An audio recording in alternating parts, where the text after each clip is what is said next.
Thanks a lot. For those who are visiting for the first time, I bet you weren't expecting this, were you? I'm not talking about this room or this venue, but what you see outside, a cosmopolitan, dynamic, really animated Liverpool City Region. For those who haven't been here for a while, I bet you can identify the fantastic transformation that we've undergone in the last few years.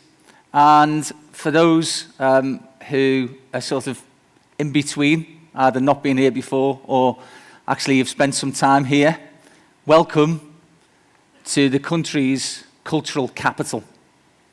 And I feel so proud to be the first ever elected Metro Mayor of the Liverpool City Region.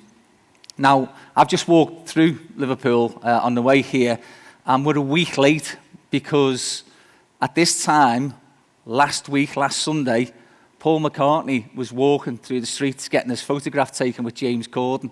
And what a missed opportunity that would have been for a great political photo. Not kissing babies, but kissing the Beatle, perhaps. But honestly, it's a real vibrant city. Now, I have asked for those people who are having trouble with my accent on whether there's any subtitles. And there aren't. But all it is, it's like watching a John Bishop concert and you haven't had to pay as much. In fact, I've been told because I spent 7 years in the House of Commons and all of that time that I spent down there, I'm sure was very well used. Not. But that time down there, I was told that I'd lost some of my accent, so it's now a slightly mixed accent, I'm sure you'll agree. It's sort of estery English with a bit of Jamie Carragher. Hopefully you'll be able to understand what it is that I'm saying anyway. I can't stay for the whole event. Like Herb just said, it is Father's Day, and I do have 3 children, one of each. And I've got to go back because I'm desperate to see my socks that they've bought me today, which they got me last year and the year before. I might get slippers, actually. I believe that I'm a really, really lucky boy. And the reason is that I left school with few formal qualifications. And I wanted to do either 2 things. I wanted to play footy for Liverpool Football Club. Or, hey, I know, I'm still trying to get over a couple of weeks ago and ended up going there. I don't fly neither. And so thanks to 15 milligrams of Valium and a bottle of Baileys, I did find my way over there. But it was, that's a different story. But I do believe I'm a lucky boy. So I wanted to be a footballer for Liverpool or a bricklayer. And I achieved my ambition, of course. And I've still got the trowel and the level. But I ended up as the Metro Mayor of the Liverpool City Region. It's the first ever. So what the government done is they've given devolution agreements to certain areas. And we were fortunate, we signed our devolution agreements, and that meant we needed a directly elected politician, and I stood against 7 other candidates, and I was very, very fortunate. I got nearly 60% of the vote, and I became the first ever Metro Mayor. And that gave me a great opportunity to do lots of good things with the Liverpool City Region. And I was thinking about how I could explain what this was all about. So my TEDx contribution has gone through many iterations, believe me. But what I've decided to do is to concentrate on 4 things, if that's okay. A short history of Liverpool and our city region, a touch on democracy in the UK, devolution and the opportunities and the platform that it provides for us, and a vision then for what we need to do in the future for the Liverpool City Region. So just a quick canter through what our city region is about. So unlike Donald Trump, I don't believe in empires, but we were once second city of empire. And I'm not suggesting that we should go back to 2/3 of the map painted in or coloured in a rather fetching shade of pink. But we do have opportunities here because of those historic links. In 1886, in the London Illustrated News, we were identified as being the first world city, and we've got a lot of firsts in this city region. So we had the first wet dock, and there's still some remnants of it if you want to go through what's called Liverpool 1 and have a look at those. We've got the longest canal. We had the first rail system, as you know, the Rainhill trials, many of you will be aware of, where also we had the first politician killed on the railway on those trials. And every time I do go to open a new station, and we open them quite regularly in this city region, I'm always cautious about not becoming the latest politician to be killed on a rail system. But we have real issues, because the journey in those days, nearly 2 centuries ago, was several hours, and actually from west to east, it still takes you about the same time now as it did when Stephenson's rocket was using those trains. So what we need to really start to push ahead with is not just the Liverpool City region, but joining with our friends in Manchester and Greater Manchester. My mate's a fellow called Andy Burnham, which no one will have heard of.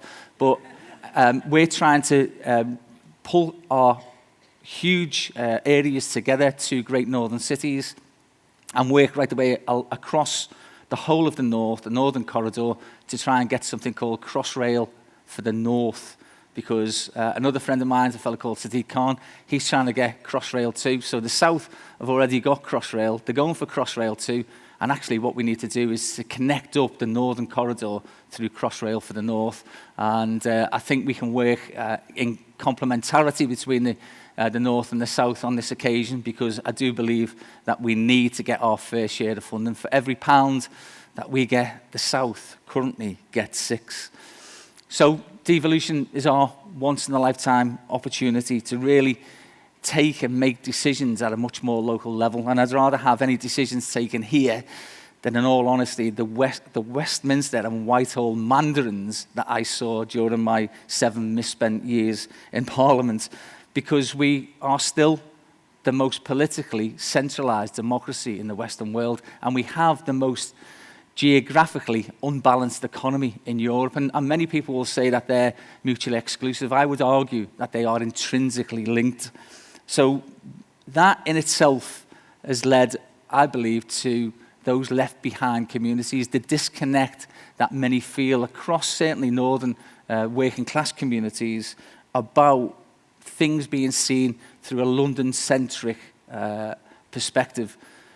For far too long, far too many of our decisions, political decisions, far too many of our policies, far too many of the things that have happened in our country have been seen through the prism of what's in the best interest of the South and South East, sometimes at the detriment of what's happening here. So we're really going to push on with devolution. You know, in my opinion, the seeds of Brexit were sown as equally in Whitehall and Westminster as they were in Strasbourg and Brussels.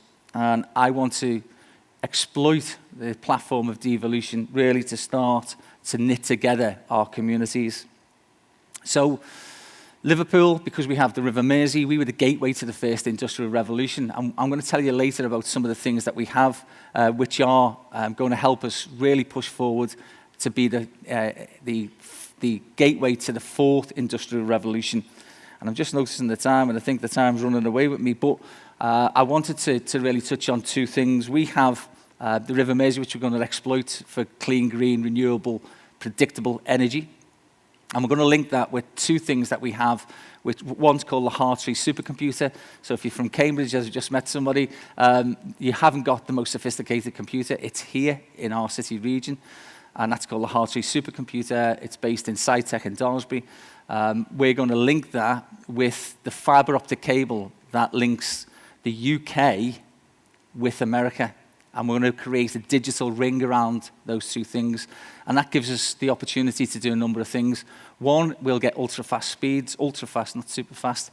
And 2, it gives us the opportunity to do big data analytics. Now, unless you're Cambridge Analytica, we'll be welcoming people in to come and see how we can use that raw material of data for the advancement of science. We've got a life sciences hub in the Liverpool City region, and we want to use that really to join those 2 things together. So we'll have renewable energy, and we can become the renewable energies coast in our city region. We have hydrogen capture, we have photovoltaic capacity, and we have the largest offshore wind farm just down the road in what's called Barebow Bank. And we want to use all of those, bring all those things together, really to start exploiting the fourth industrial revolution on behalf of our people. I mentioned our people. They are, as most people say, certainly most politicians say, our most precious resource. We can really start to get those high-value, high-paid jobs of the future. We can break down a lot of the stereotypes that we have about gender and young girls coming into STEM subjects. We can do that all much more locally if our national government would only work with us. And hopefully in the future, when you come back, you'll see the continued renaissance of a once great city, but what we once were, we can be again. Thanks very much for your time.